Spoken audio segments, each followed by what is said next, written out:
Resumen en imagen. Decenas de efectivos del Ejército, Armada, Policía Federal y Estatal desarmaron a un grupo de autodefensa, o sea, a un grupo de ciudadanos del municipio de Aquila, en Michoacán, sin que se presentara enfrentamiento alguno. Un total de 45 guardias comunitarios fueron detenidos, entre ellos su líder, Agustín Villanueva, sobre quien pesaba una orden de aprehensión por delitos de secuestro, robo, lesiones y violación de domicilio. Nada más. Ciudadano que se manifestó harto por la delincuencia no atendida por el Estado, toman las armas y ahora es acusado de todo esto y además abusos los cometió. En la acción fueron aseguradas 70 armas que incluyen rifles de asalto de uso exclusivo de las Fuerzas Armadas, pistolas, una granada de fragmentación, incluso hasta un equipo de visión nocturna, decenas de cargadores y cartuchos útiles. Varias de estas armas fueron robadas a la policía municipal y ahí con esto, claro, agravio y otra acusación penal. Los detenidos fueron puestos a disposición de la PGR y trasladados a Morelia bajo un fuerte resguardo. El gobernador interino de ahí, Jesús Reina, asegura que con esta acción se ha restablecido la ley y el orden en el municipio de Aquila y advierte que no habrá negociación alguna para la liberación de los detenidos, a ver si es cierto, ante la manifestación de decenas de familiares en esa localidad que le reclamaban, le presionaban al gobernador interino para que los sacara. Desde luego que este es un asunto que no tiene negociación, desde luego que no se negociará de ninguna manera y nadie obtendrá su libertad en tanto no sea una autoridad competente la que así lo determine. El surgimiento del grupo de autodefensa de Aquila fue motivado por el interés de su líder, Agustín Villanueva, expresidente de Bienes Comunales, como una forma de presión para recuperar, y ahí está la esencia, el cobro de regalías que paga la empresa Ternium por la explotación de la mina Los Encinos, que se encuentra en la zona, según la averiguación previa que se está hoy investigando. El comité comunal había determinado que cada uno de los ejidatarios recibiera de manera directa, o sea, individual, el beneficio mensual, por lo que este sujeto se inconformó, porque claro, él lo aglutinaba todo y luego lo distribuía, pero pues ya, dicen que el que reparte y comparte se lleva la mayor parte. Y entonces se organizó al grupo de choque para retomar al comité y seguir siendo él quien recibiera el monto total de los recursos. Le digo, para robárselos, ¿no? Por otra parte, empresarios y comuneros michoacanos viajaron nuevamente a la Ciudad de México para demandar al gobierno federal una solución definitiva al problema de la inseguridad que está pegando en todas las ramas de la actividad productiva. Samuel Hernández, constructor, Miguel Urbina, prestador de servicios, decían: llamado urgente es de que volvieran a ver a Michoacán, porque puede haber un estallido social. No tenemos el medio para sustentar la estabilidad del Estado. Mi llamado nuevamente, señor presidente de la República, volví a ver a Michoacán. Nosotros tenemos ahí mucho problema de robo en la fruta, tenemos huertos de aguacate. ¿Por qué? Porque no hay empleo. Gente buena, gente que tenía un trabajo y que lo ha perdido, ahora pues tiene que llevar el pan a su casa, pues de donde sea. Eso ya seguro lo tiene resuelto Osorio Chong, estoy seguro, porque él dice que no hay bronca. Aurelio Nuño, jefe de la oficina de la presidencia, aseguró que el gobierno sigue y seguirá trabajando por restablecer la tranquilidad allá en Michoacán, donde se les fue. Michoacán, el gobierno federal, como saben, está trabajando intensamente, está trabajando, como se ha ido informando, a través de la Secretaría de Gobernación, que es quien, a través del vocero de seguridad, Eduardo Sánchez, y tenemos avances desde el tema en Michoacán, que es positivo, va caminando y va hacia adelante. La PGR solicitó y obtuvo de un juez federal una orden de aprehensión en contra de Rafael Caro Quintero, tras recibir el pedido de extradición del gobierno de los Estados Unidos, quien lo acusa de diversos delitos ante una corte del distrito en California. De acuerdo al tratado de extradición bilateral, el gobierno de los Estados Unidos tendrá 60 días para formalizar y detallar su solicitud una vez que el ex jefe del cártel de Guadalajara fuera o sea reaprendido. Ya me tocó recibir recados presuntamente del propio capo, que me invita atentamente a que me calle la boca. Y obviamente esto debe ser un troll, tampoco me la trago, pero el hecho es que este tipo de intimidaciones por el Twitter se hacen cada vez más comunes. Entonces, con esto tratan de acallar a los que nos dedicamos a informar para... no sé para qué, no tengo la menor idea. Por otro lado, el Instituto Federal de Acceso a la Información y Protección de Datos pide a la PGR dar a conocer las causas penales de los delitos y los delitos por los que se busca a Joaquín Guzmán Loera, alias El Chapo, incluyendo las resoluciones judiciales por las que en su momento fue recluido en el Penal Federal de Puente Grande, de donde usted sabe escapó al principio de la administración del presidente Fox. Desde entonces de él no se sabe absolutamente nada. Otra, Sandra Ávila Beltrán, la reina del Pacífico, ya está en una cárcel del Paso, en Texas, a la espera de su deportación a México, que podría ocurrir en un momento o en otro, pero pronto, según confirma su abogado Stephen Rawls. En el caso de los hermanos González Villarreal, condenados a la horca por narcotráfico en Malasia, la Secretaría de Relaciones Exteriores continuará brindando la asistencia consular en el proceso de apelación de la sentencia que enfrentan Luis Alfonso, Simón y José Regino, y se agotarán todos los recursos jurídicos para la revisión del caso. En Culiacán, su hermana Alejandrina y sus padres Héctor González y Carmen Villarreal claman por ayuda para evitar la ejecución de los hermanitos. No lo merecen que les pase eso. Nosotros no nos esperábamos esto. Yo al menos no quiero eso para mis hermanos. Ellos nos tienen que ayudar. ¿Nosotros qué podemos hacer? Nada más que pedirles a ellos y pues, la verdad rogarles de que se muevan más por mis hermanos. Ellos no se merecen eso. Que nos den libres, que vengan para estar bien nosotros también. Teníamos la esperanza de ver si había algo de salvación para ellos. Estamos viendo que no están cortando las esperanzas. ¿Qué vamos a hacer? En otros temas, el presidente Peña Nieto llama a romper inercias y ser audaces para transformar el sector energético al encabezar la ceremonia del 76 aniversario de la fundación de la Comisión Federal de Electricidad en el complejo termoeléctrico de Manzanillo.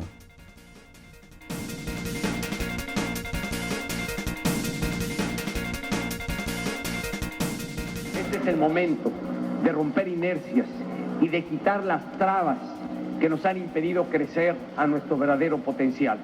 Este es el momento de ser audaces y atrevernos a acelerar nuestro desarrollo.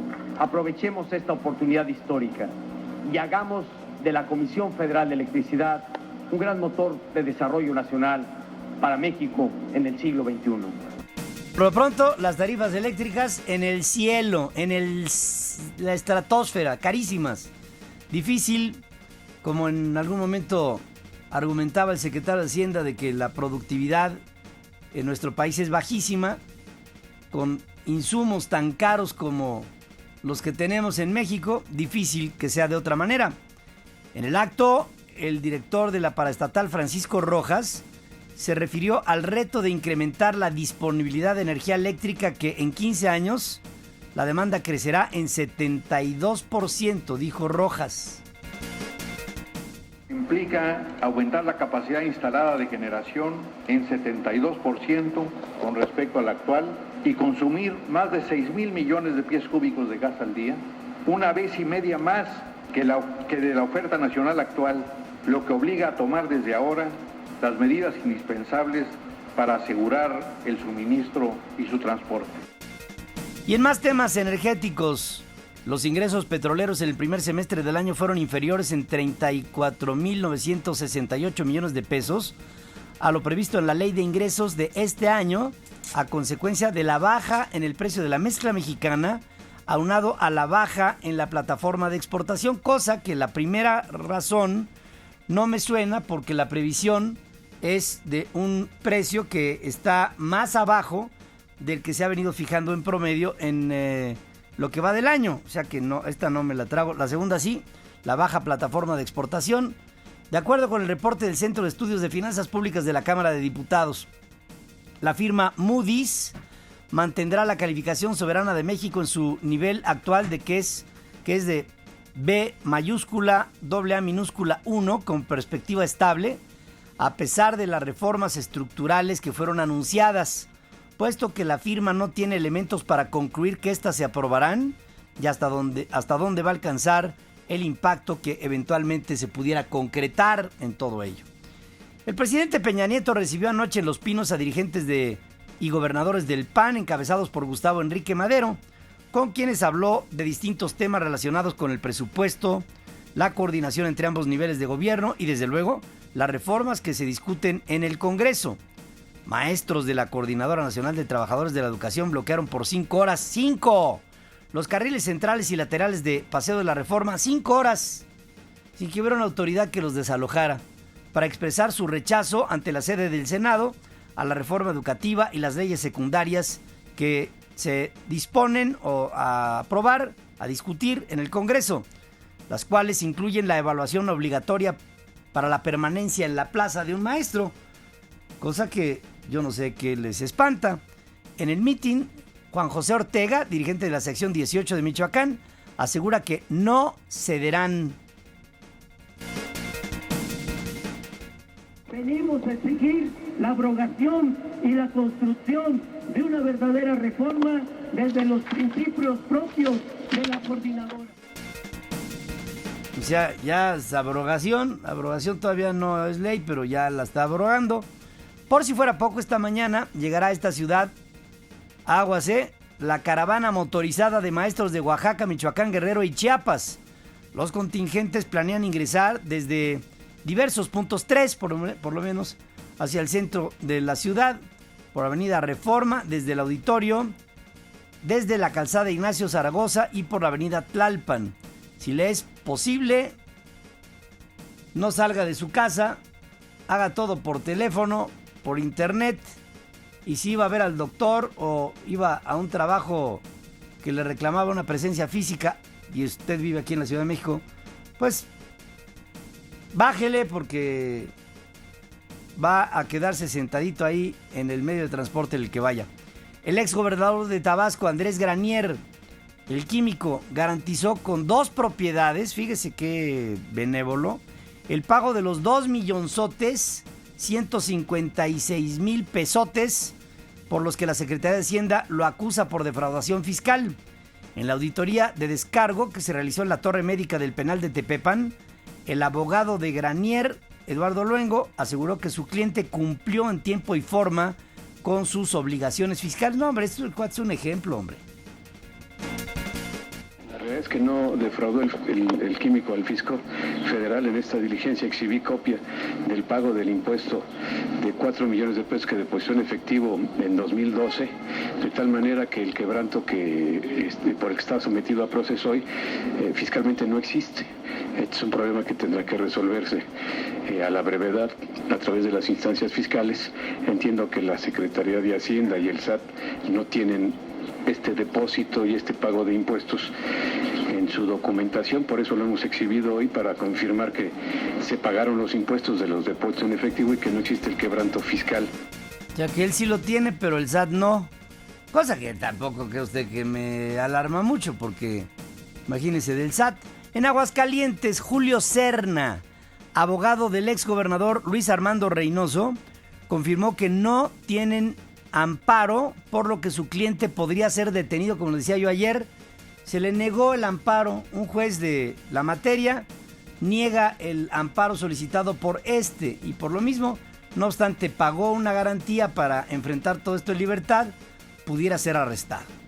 El consulado de los Estados Unidos en Nogales emitió una alerta de seguridad a sus ciudadanos para que no viajen a ese sitio, a Nogales, de noche, sobre todo al centro, donde han ocurrido hechos violentos en las últimas semanas que incluyen 5 asesinatos. En Cancún fue acribillado el coordinador nocturno de la Secretaría de Seguridad Pública Municipal, Gumercindo Martínez, por sujetos que lo esperaban afuera de su casa. 3 sospechosos fueron interceptados en un despliegue tras el reporte de los hechos a los números de emergencia. Aquí en el Distrito Federal, la Policía Metropolitana de Proximidad asegura 150 kilos de marihuana en la calle de Jesús Carranza en el marco del operativo Tepito Seguro. En la acción no hubo detenidos debido a que unos 10 sujetos que cargaban la hierba huyeron ante la presencia de los uniformados, dejando la droga sobre la banqueta, así como 2 básculas de las llamadas grameras que fueron puestas a disposición de la Subprocuraduría de Investigación Especializada en Delincuencia Organizada de la PGR La Seido.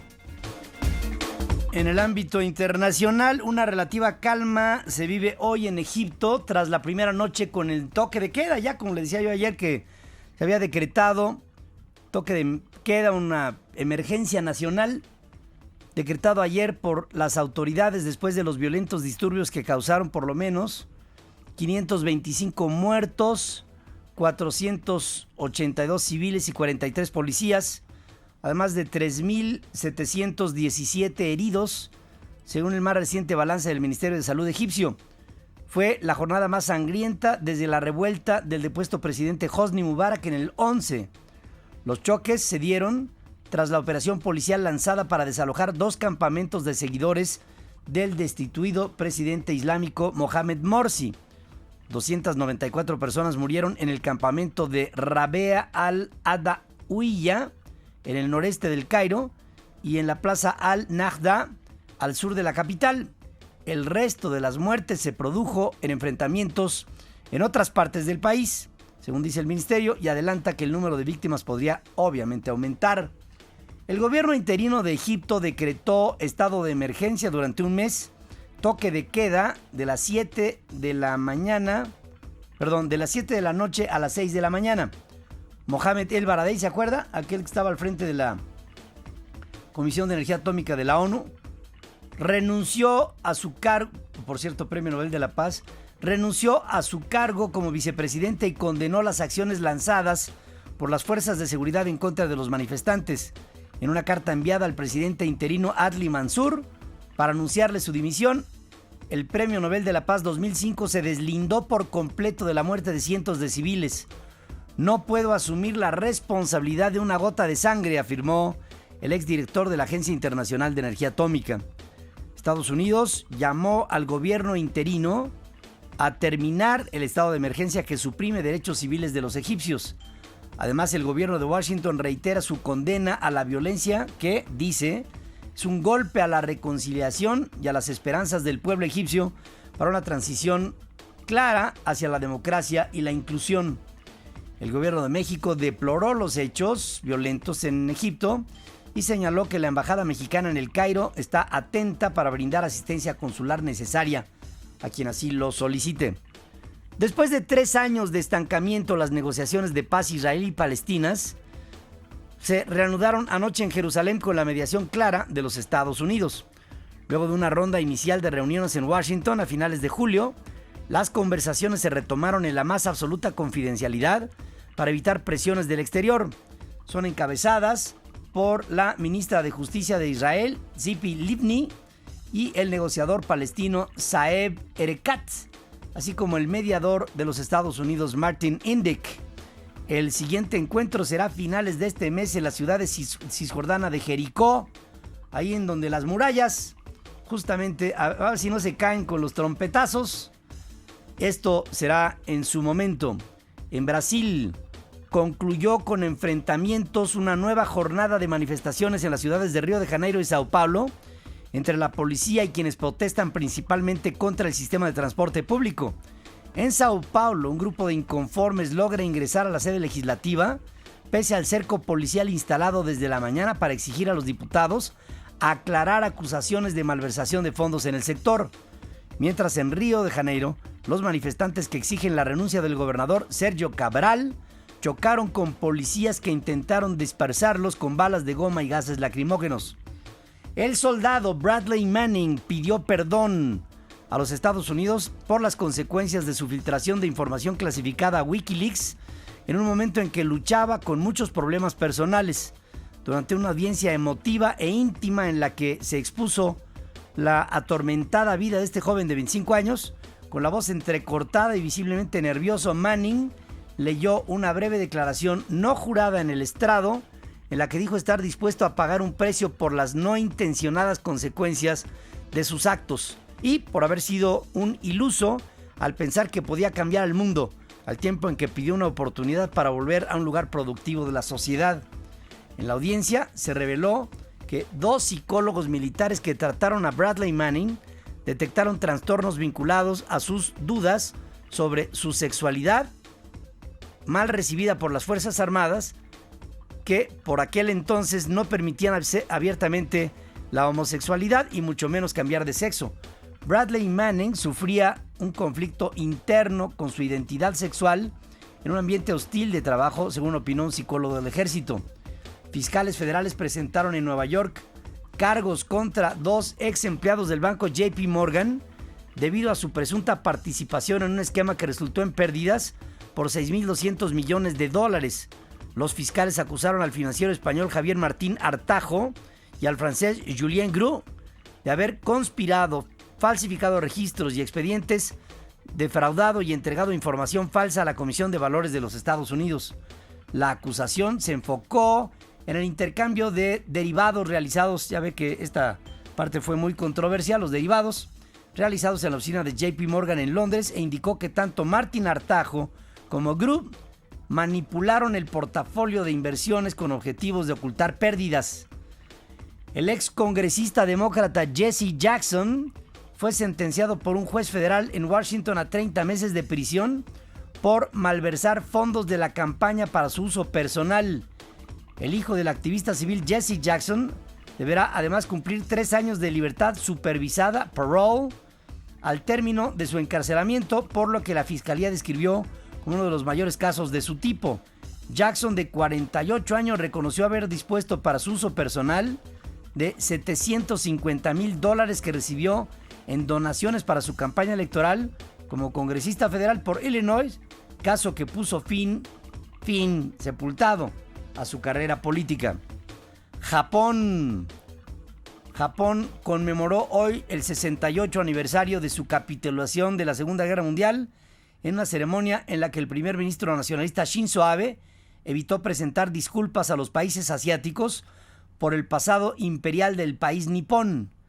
Shinzo Abe, quien ha abogado por poner final al sentimiento público de culpabilidad japonés por las masacres del ejército nipón durante la invasión de China o la explotación sexual de mujeres asiáticas, participó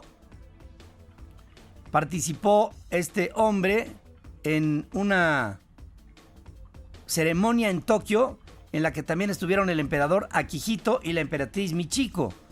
Jamás olvidaré el hecho de que la paz y la prosperidad de las que disfrutamos actualmente proceden del sacrificio de nuestras vidas.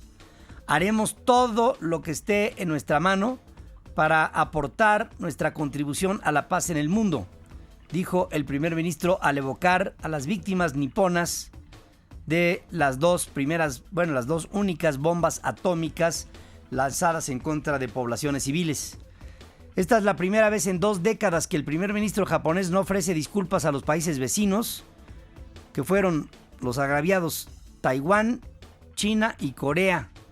Luego la historia también liga a Japón con una invasión en Filipinas por los sufrimientos causados por el ejército nipón durante su periodo imperial y también colonial en el aniversario del final de la guerra, con la capitulación japonesa con el presidente Hirohito, que, entre otras, tuvo que abandonar su carácter de Dios para convertirse en un ser humano como los demás.